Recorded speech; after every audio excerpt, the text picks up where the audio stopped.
Hello दोस्तों, हमारे YouTube channel में आपका स्वागत है। दोस्तों, कल 14 सितंबर है और कल हिंदी दिवस है और आप सभी को हिंदी दिवस की हार्दिक शुभकामनाएं।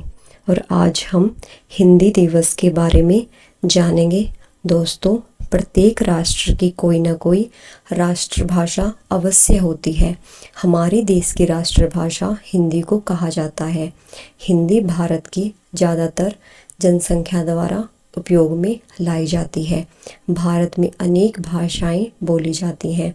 भारतीय संविधान के अनुच्छेद 343 के अंतर्गत 14 सितंबर 1949 को हिंदी को भारत की राजभाषा के रूप में स्वीकार किया गया है और विश्व में सबसे अधिक बोले जाने वाली भाषाओं में हिंदी दूसरे स्थान पर है। और 10 जनवरी को विश्व दिवस मनाया जाता है और इस दिन हिंदी सम्मेलन भी किए जाते हैं। और पहला विश्व हिंदी सम्मेलन नागपुर में 18 जनवरी 1975 को किया गया था। और हमारे देश में प्रत्येक राज्य की एक भाषा है। कई राज्यों में एक से अधिक भाषाएं हैं और भारत के संविधान में 22 भारतीय भाषाएं मान्यता प्राप्त है और हिंदी लगभग 1000 वर्ष पुरानी है। और हिंदी राष्ट्र को एकता के सूत्र में बांधती है।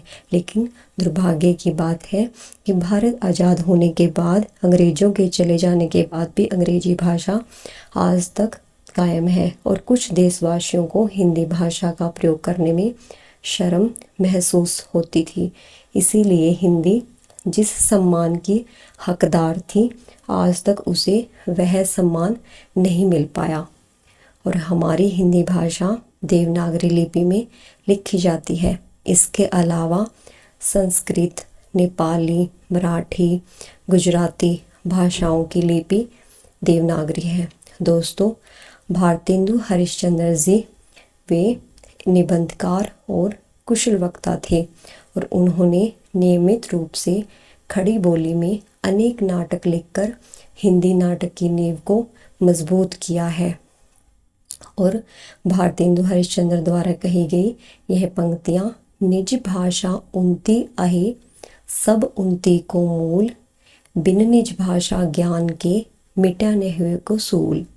दोस्तों, इन पंक्तियों में हिंदी के प्रति सम्मान को जागृत करती है और हम सभी को भी हिंदी भाषा का मान बनाए रखना चाहिए।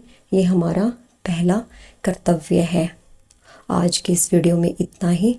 धन्यवाद।